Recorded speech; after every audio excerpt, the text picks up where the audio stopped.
this town.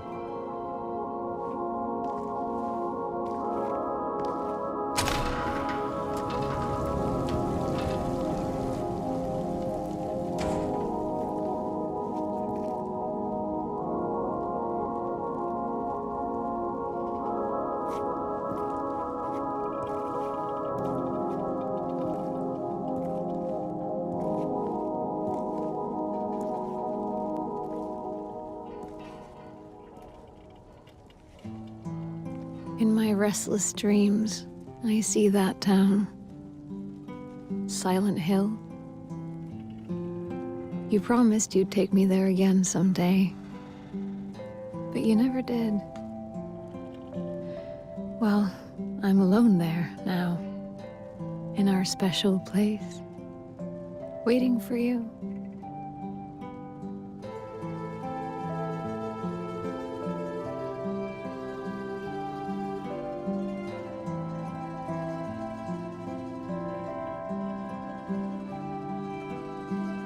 I got a letter.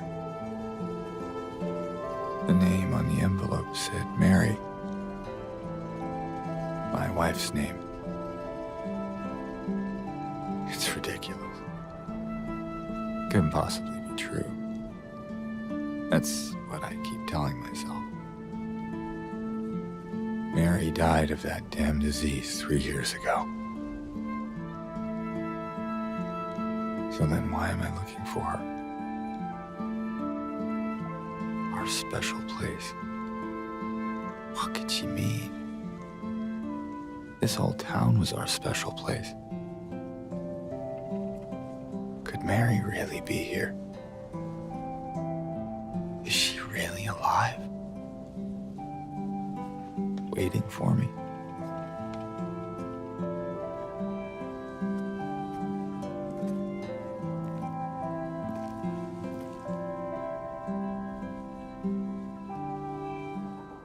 Hey guys, welcome back to Everything Anime Podcast. I'm one of your host, Shinry, here at the Everything Anime Podcast. Talk about from anime, manga, video games, TV shows, and a relevant topic I'm talking about. Today's video is on my first impressions of Silent Hill 2. Now, when I do my game reviews or first impressions, I talk about my relationship with games and, then give my thoughts, some thoughts on the gameplay, talk about the mechanics, usually in a full in-depth review. However, with Silent Hill specifically, I know next to nothing. Yeah, I know about one of the secret endings. I think I kind of remember the twist ending about Mary and this guy named James. I think that's his name. Yeah, his name's James. But I'm trying not to remember because I want to still be surprised, although I kind of think I know where this is going because of all the clues you can find around the world. But for the most part, I don't really know what to talk about. Because when I do a first impressions, I do an hour and a half of gameplay. And for the first hour and a half I played this, I'm kind of just walking around a lot. Like, I ran into, some kind of weird monster-like things at one point a few times, and they did kick my ass and killed me once. I kind of understand the health mechanic. You have the pills, and it restores a little bit of your health, and you have the syringe, which restores a lot of your health. And then your, melee weapon right now is, this, wooden board, and it's not breakable, apparently, because I've used it so many times. So, I'm like, okay, I played something similar to this. I played the medium. I played, Tokyo, not Ghost Recon, that Tokyo game, where it's mostly just a lot of walking around. You might pick up something and read something. I mean, this one, since I'm only played an hour and a half, I know there's more to it. You don't just find something and that's it. You have to piece these notes together. At one point, I had this early game record player, and you had to find both halves of the records, the glue, and then a button, and then some other switch, and then you gotta separate the lever. There's things you have to do that makes this more immersive. So I do like it a lot. It's just, as I said, I don't know how much story I can give after this hour and a half because I mostly just really spun around. And I guess that's maybe it's not a problem because the map does kind of tell you where to go. Sometimes, like when you find like some notes and you get an objective, but for the most part, you really are just exploring around. Like you can break any window you want, climb through most windows, and you might have access to a building that you probably wouldn't thought to look in at first, or you can smash a car window that's got pills and grab them. I mean, obviously that, but here's my thing. I thought it'd be more creepier. Like whenever, maybe it's just me, but it took like maybe an hour into the game of me like walking and running around because I just again was exploring. But I thought like there'd be some more immediate creep factor, like as you're walking past these trees and in the fog, you just see something eerie in the background. Like it didn't have to like approach you; it can just appear, or it can get further and further away the closer you get to it. But like just that creep factor. I mean, it makes noises from the trees and the rustling that something's around you and something's watching you, and then you get this vague message with this woman that you run into in the cemetery before going into Silent Hill, and she's like, "Hey, I'm looking for my mom." I know she starts saying "mama," so you think she might be a child or something. Like there might be a twist to that. She's like, "I'm looking for my mama." I mean my mom.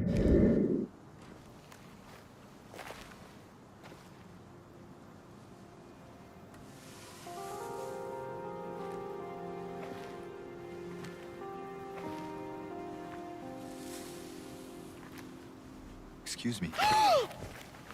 I'm sorry. I was just... Hey, it's okay. I didn't mean to scare you. I'm kind of lost. Lost? Yeah, I'm looking for Silent Hill. Is this the right way? Yeah. It's hard to see with this fog, but there's only the one road. You can't miss it. Thanks. But... I think you should stay away. This town, there's something wrong with it. And it's not just the fog, either. Is it dangerous? Maybe. It's kind of hard to explain, but... I'll be careful. I'm not lying. No, I believe you. It's just... I guess I don't really care if it's dangerous or not. I'm going either way. But why? I'm looking for... someone. Someone very important to me. Me too. I'm looking for my mama. I mean, my mother. It's been so long since I've seen her.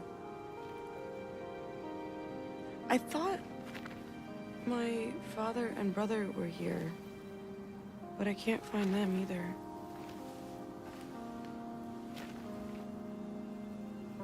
I'm sorry, it's not your problem. No, I hope you find them. Yeah, you too.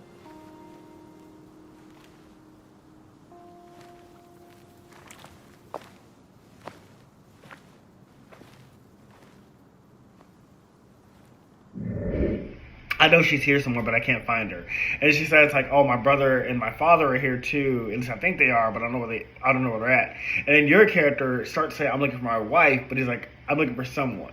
So both of these characters obviously have something to hide. What that is, I don't really know. But I don't know. I mean, yeah, I don't really like doing short reviews. My reviews are kind of getting shorter. The last game review I just did was for Black Myth Wukong, but I will have a reason for that. When I do my full in-depth game review of Black Myth Wukong, I now understand why I felt that way. Why there was only so much to talk about. It does make sense to me now. And this is the same way. After an hour and a half, like, again, it has the creep factor, like, especially when these things are slithering on the ground and they come out of nowhere. Like, you'll hear them before you see them. I do like that because, like, at least you ain't getting, like, snuck up on. But, yeah. Like, I showed in the beginning clip of the video, like, when they crawl out from the car. That did kind of freak me out for a second. But I don't know. I guess, like, maybe back when the game was originally on PS1, or I think it must have been PS1. It was way more creepy, but like I'm like,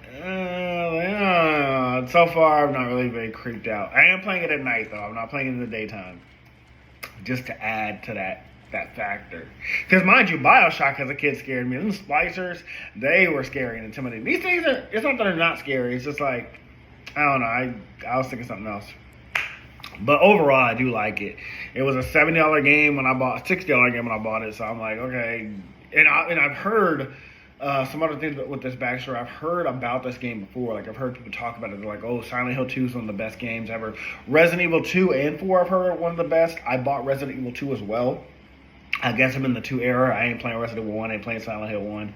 And I have seen maybe a Silent Hill movie or two. I feel like I've seen one of them, like, in the early mid 2000s. Like 2000 to 2010. I've seen one of those movies. And I've seen some people play gameplay of Silent Hill F or P, whichever one it was that was, like, circulating on YouTube. That definitely had more of a creep factor than this. But overall, I mean, I'm liking it. Like I said, I played a game like this called The Medium. If you guys ever played that. Okay, my comparisons are it's going to be kind of weird, but if you ever played The Medium is a lot of walking around, finding clues. This was shown to me by one of my best friends, JT. So it's giving that. I did enjoy The Medium, but if you ever played The Medium, you know, like, aside from, like, running from, like, the giant thing that's chasing you, which is some creepy shit, these kind of play the same in a way. And then I was thinking Ghostwire Tokyo because of combat. Like, Ghostwire Tokyo, he did have, like, powers or whatever, but they're all kind of the same, just different colors. And yeah, I mean, it's not exactly the same, but I was like, it feels like if you combine these two together, The Medium and Ghostwire Tokyo's combat, in a way. But I could be wrong. Let me know your thoughts about Silent Hill 2. Again, I know it's a very short video. I didn't really say too much because, again, I've only done an hour and a half. These are first impressions. But there's not really much to say so far. Creep factor, kind of there. I do like the exploration aspect. But, yeah, I don't really got much to say right now. Anyways, I hope they enjoy it more. I'm going to play it at night. And then let's see where we get to. Anyway, sorry about the short video, but that's all for this video. I'll see you guys next one. I'll talk to you later. Bye.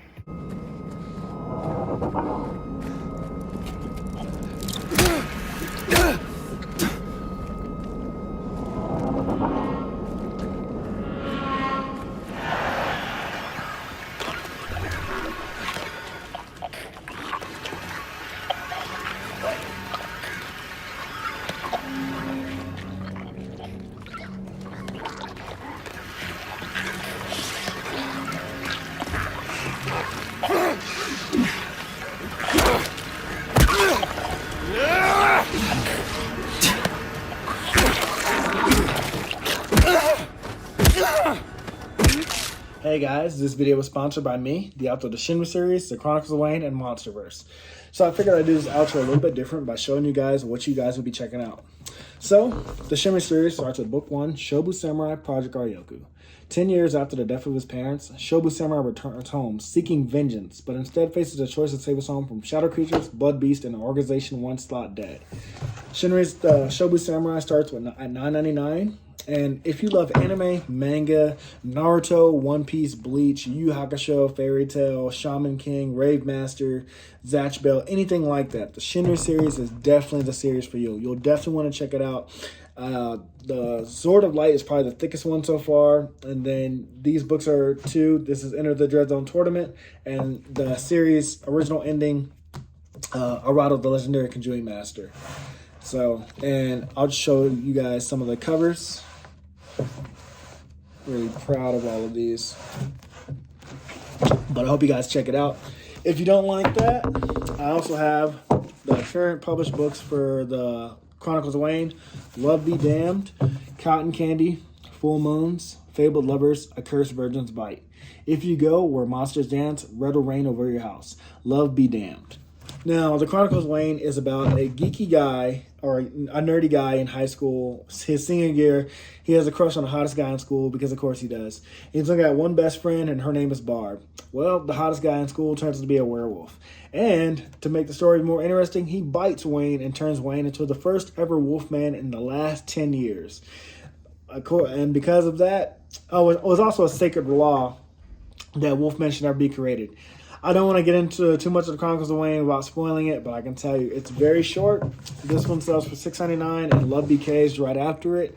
The ending of this trilogy, Love Be Liberated, comes out in October. So I'm going to definitely do a more full in-depth review of this one. But yeah, it's an LGBT fantasy fiction story about werewolves, vampires, white witches, a dark warlock, and, well, many, many more surprises to come. So if you guys like to read, I definitely recommend. These are all the books so far in the Shinry series, except for Shinry's Beginning. I do have that one, but it's just not here with me. But yeah, I appreciate a like, support, or just a review on Amazon. Either way, thank you guys for watching. I hope you guys have a great day.